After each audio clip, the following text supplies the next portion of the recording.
Estamos aquí en el caserío de Maracayo, perteneciente al corregimiento de Tres Piedras, en la ciudad de Montería. Estamos aquí con Elkin. Elkin es profesor y quiero que nos cuente acerca de su vida. Bueno, como tú dices, mi nombre es Elkin Pérez Castilla. Digamos que toda mi familia es originaria de acá, los Pérez. Mi abuelo vino primeramente de la parte de la costa, de Lorica. Entonces, la familia Castilla viene descendiente de La Guajira. Aquí confrontaron esas dos familias, los Pérez y el Gulfo Castilla. Y de ahí de pronto nació una bonita familia entre mi papá y mi mamá y surgí desde más o menos hace más de 30 años viviendo aquí en esta vereda tan hermosa que es la vereda Maracayo, a orilla de la Ciénaga Betancí, que es uno de los santuarios de flora y fauna que tiene el departamento de Córdoba. Además de eso, en la parte cultural es muy rica. Digamos que era el asentamiento más grande de los indígenas que había en ese entonces, en la era betancita. Antes de hablarnos de la historia de Maracayo, profe, háblenos de su historia. Ajá. Háblenos dónde estudió, la primaria, el bachillerato, la universidad. Cuéntenos esa parte que nos interesa mucho. Bueno, sí, a los 12 años salí de acá de la vereda Maracayo hacia el municipio de Montería, con la ilusión de surgir, de alcanzar un bachillerato. Efectivamente así lo logré con creces. Después en la institución educativa Santa María del municipio de Montería. Luego entré a la Universidad de Córdoba en el 2001 a estudiar profesional en acuicultura. Me desplacé a Lorica, duré 5 años por allá. Y de ahí de pronto surgió una relación íntima, el agua, los peces y yo.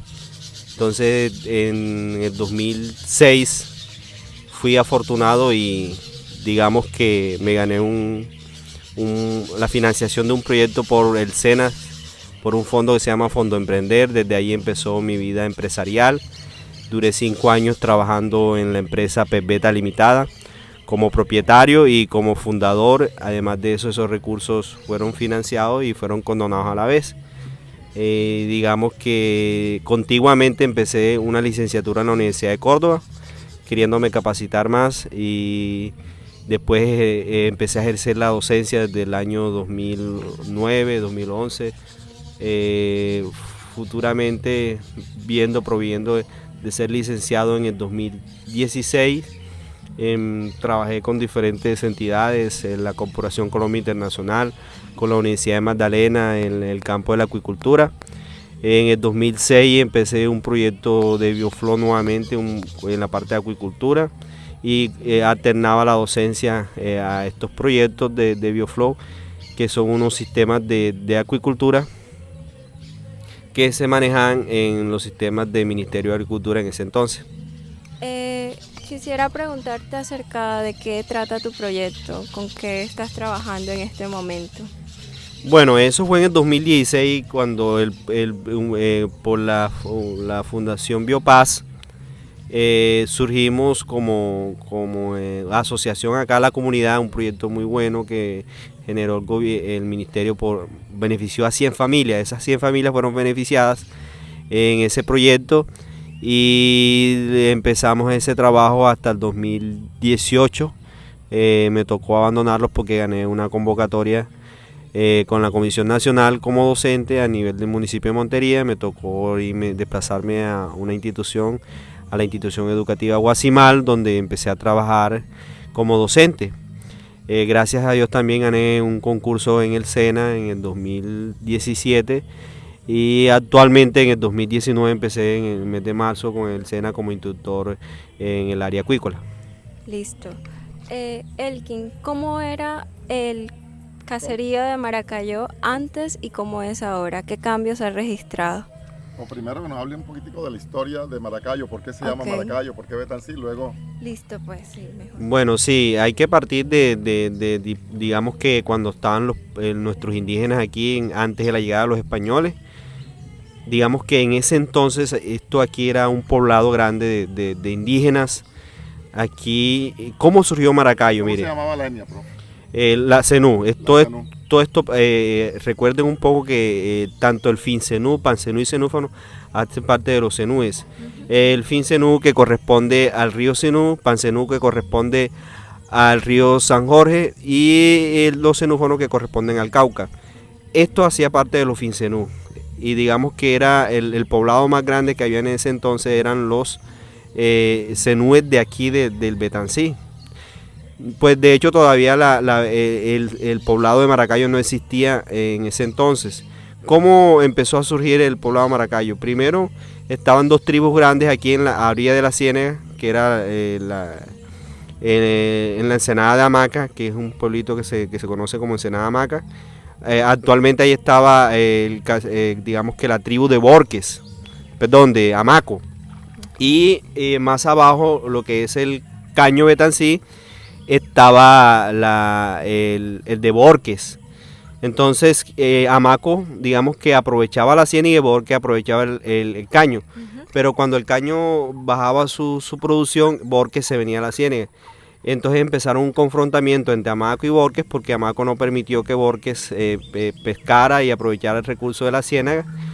Además de eso, cuando Hamaco quería sacar sus productos a un centro de acopio que era Cereté en ese entonces, que era el centro de acopio de los cenúes, Borques interrumpía los embarques y total es que los dos poblados entraron digamos que en una pobreza y digamos que se estaban debilitando y eso lo sabían otras tribus como la de Mocarí y querían invadirlo.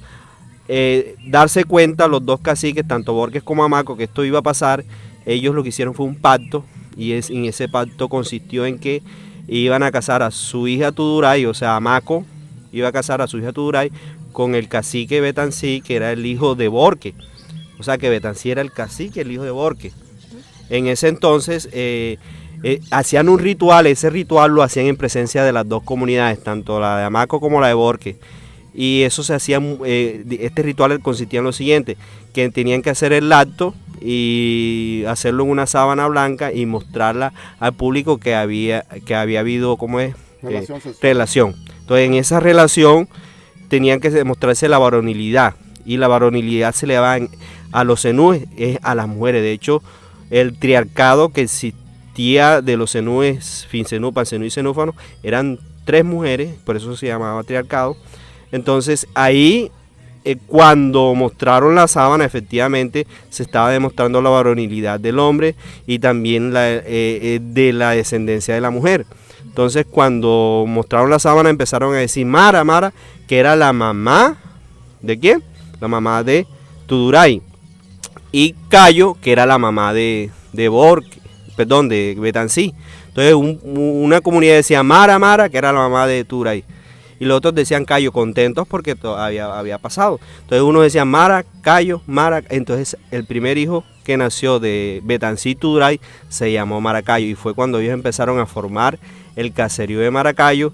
Este caserío empezó a surgir en la época betancita, se le llamó esa época, donde el oro y la cerámica surgieron.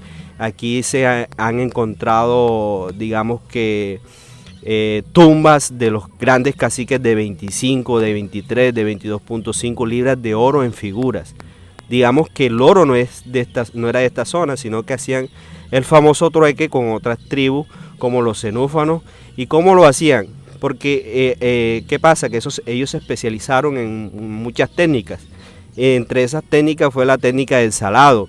Por aquí hay una comunidad que se llama Los Volcanes, y se llama Los Volcanes porque había unos volcanes de sal. Y ellos utilizaban esa sal de esos volcanes para salar la abundancia de pescado, porque de hecho no se llamaba ciénaga de Betancí, sino se llamaba ciénaga de Cherao. Abundancia de pescado se llamaba ciénaga de Cherao. ¿Qué significa Betancí? Cherao significa abundancia de peces. Entonces, como había abundancia de peces, ese peces lo aprovechaban, lo salaban cuando escaseaba en otras zonas.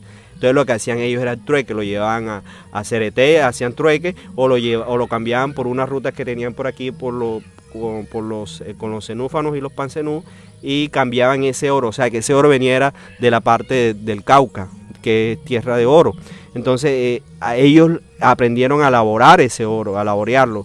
¿De dónde venía el oro, profe? Del Cauca. Del Cauca. Sí, del río Cauca, sí, correcto, de esa zona del Cauca que eran los cenúfanos. Entonces ellos sí extraían oro.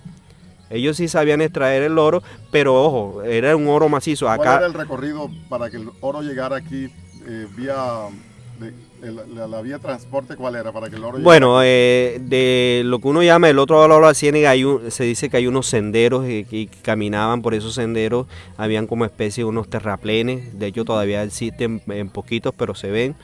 De hecho, por aquí hay un sitio que se llama el Cementerio de los Cenúes, que está más o menos a un kilómetro de aquí del poblado de Maracayo subiendo. Ese poblado también tiene una especie de terraplén de 400 metros por 400, lo que es el cementerio, o sea, estaba interior el cementerio. Eso lo hacían con qué objetivo, para que las aguas no se adentren a las tumbas y dañaran con que ellos enterraban los caciques. Me preguntaba a qué se debe el nombre de Betancí. Betancí es beta de pez y sí de huele a pescado, o sea, donde huele a pescado. O sea, eso significa La beta es un grupo de peces, pescado. beta significa pez y NSI significa huele, entonces huele a pescado. Bueno, ¿y qué significa Mara y qué significa Cayo? Bueno, como te comentaba, Mara era la mamá de la princesa Tuduray, que era la mamá, la esposa de Betancí y la mamá de Maracayo. Pero no sabes como qué significa en sí en Zenú el nombre Mara o Maracayo. No importa si no sabes realmente, pero quisiera como saber. No, realmente no sé el significado en sí de Mara y de Cayo, pero sé que Listo. Maracayo, la forma, o sea, el complemento de los dos nombres se refiere a las dos Correcto. mamás, a las dos mamás. ¿Por qué? Porque se le debía la varonilidad a Ya ellas. está explicado. Vamos con otra pregunta. ¿En qué libros has encontrado acerca de eso? Bueno, mira, hay un libro muy bueno que me gustaba leer, era el libro se llama Betancí precisamente, de Remberto Fajardo Kerguelen, que es Remberto Fajardo Kerguelen. Ellos llegaron aquí a esta zona de Tres Piedras, si no estoy mal, de Tres Piedras o Tres Palmas. Resulta que él es un nieto de Joseph Pétréard, un francés que llegó por el río Sinú. Creo que llegó y se casó con una indígena de esta zona. Esta indígena, claro, él empezó a interpretar su lenguaje igual ella. Entonces, digamos que su descendencia recibió digamos que de forma oral toda esta información que de pronto Remberto, digamos que transcribió en esa obra muy famosa que se llama Betancí. Digamos que, ¿Qué digamos, tiene, profe? lastimosamente el libro contaba con él y se me extravió, pero créanme que lo he tratado de buscar en diferentes maneras y no. Pero y también de eso hay mucha información en internet que digamos que hace referencia de pronto a toda la parte de la cerámica, a toda la parte del oro y también la información que se ha recibido de todos los ancestros. De hecho todavía se consigue oro acá, de hecho todavía hace 2 años se consiguió un muñeco de oro que equivalía a más de 100 millones de pesos. Por aquí en una finca hicieron digamos unas excavaciones, encontraron tinajas llenas de huesos, han encontrado oro, han encontrado canutillo. De hecho, cuando llueve aquí en la comunidad se encuentra canutillo y se encuentra nariguera, se encuentra toda clase de figuras de oro. ¿Hay algún museo donde se encuentren estas figuras de oro hoy día? Efectivamente, se tienen datos de que, por ejemplo, en el Museo de Tierra Alta, la parte de la cerámica que existe en el Museo de Tierra Alta es de aquí de Betancí, en el Museo de Cartagena de Indias, en el Museo Nacional, muchas de las piezas de oro son de aquí, de Betancí. De hecho, la mayoría del oro no está aquí ni siquiera en Colombia, se fueron a otros países como Estados Unidos, como Inglaterra, como Francia y están en diferentes museos a nivel internacional. Digamos que eso migró primero con los españoles, ¿no? Después empezó a migrar con los famosos huaqueros que entraron aquí y empezaron a usurpar y eso lo vendieron y todo ese oro en figuras, imagínense una sola digamos que bóveda o Sarcófago. sarcófago de estos indígenas tenía más de 25 libras de oro en figura. Profe, ¿y Maracayo no tiene un museíto, algo que empiecen a crear? Lastimosamente eso es lo que se ha venido luchando con el cabildo. Aquí hay un cabildo que se ha empezado a formar, que es el cabildo de Maracayo, Ciénega, Betancí, de los Cenúes, digamos que está avalado por la alcaldía, por la gobernación, falta avalarlo a nivel nacional. Entonces se está buscando que esto se formalice para empezar a abogar por ese museo que tanto necesitamos los cordobeses, y yo pienso que en Colombia y el mundo entero. ¿Y cómo empezó a desaparecer la influencia indígena del lugar? Bueno, aquí de hecho la llegada de los españoles fue evidente, se hizo Alfonso Heredia, que es el hermano de Pedro Heredia, entró aquí por el Sinú, entró por el río, y cuando cuentan los españoles en Ciso, en sus relatos, que eso está, digamos que lo encontramos, esa información la encontramos en internet, y muchos relatos que se hicieron. Enciso entró aquí y empezó a describir todas las maravillas de oro que encontraron, monumentos de oro, figuras que colgaban de los bohíos, porque eran casas grandes y enormes donde el poblado era bastante grande, y era tanto el oro que había por encima, que cuenta la historia que cuando llegaron estos españoles, ya sabía Betarú II, que fue el último cacique que estuvo aquí, que ellos venían. Y al venir ellos, ¿qué pasó? Betarú II se llevó a 30 personas antes de que ellos llegaran, y se llevó su canoa llena de oro. Y por la tarde regresó Betarú II sin canoa, sin oro y sin acompañante. Quiere decir que él los mató y solamente él sabía el secreto donde enterró el oro. ¿Cómo era Maracayo hace unas épocas y cómo es hoy? ¿Qué ha cambiado? ¿Qué cosas han influenciado a que se cambie, a que haya cambiado el lugar? Bueno, mira, para contarte entonces qué pasa, que esa parte y Zenú se dio cuando, digamos que ahí terminó, cuando llegaron los españoles. Betarú II enterró su oro y con todo eso lo obligaron, pero él nunca dijo, y por eso en los relatos muchos huaqueros llegaron aquí precisamente por esos relatos, porque se decía que el gran tesoro todavía no se había descubierto, y fue así donde, digamos que un famoso, Gumersindo Montoya, un antioqueño, vino y encontró el famoso Pirú de Maracayo, que eso es una lectura, digamos una historia que es del tiempo. Usted la encuentra en internet, esa parte. Y después de eso vinieron muchos huaqueros a explotar eso. Pero ojo, cuando vinieron los españoles, esta tierra quedó desértica, no hubo habitantes. Todos los últimos indígenas se fueron para San Andrés de Sotavento. Las primeras familias que habitaron aquí en el pueblo, profe. Entonces, precisamente para allá voy. ¿Y quiénes fueron los primeros que llegaron? La primera familia, aquí llegó familia de Momil, empezaron a llegar digamos que de Lorica, llegaron muchas familias de Lorica, llegaron los Banqué, llegaron los Pastrana, llegaron los Pérez, llegaron los Castilla. Cuentan que mi bisabuelo Francisco Castilla llegó a esta zona, y esto era puro monte aquí a orilla de la Ciénega. Empezaron a desmontar con los Banqué, de apellido Banqué, empezaron a desmontar toda esta zona, y de ahí fue donde fue llenándose de casas el poblado de Maracayo. Empezó a hacerse la iglesia hace más o menos algunos alrededor de 50 años. Francisco Castilla fue el que donó el santo, que por eso se llamaba en un entonces San José de Maracayo, era el santo, y donó esa figura.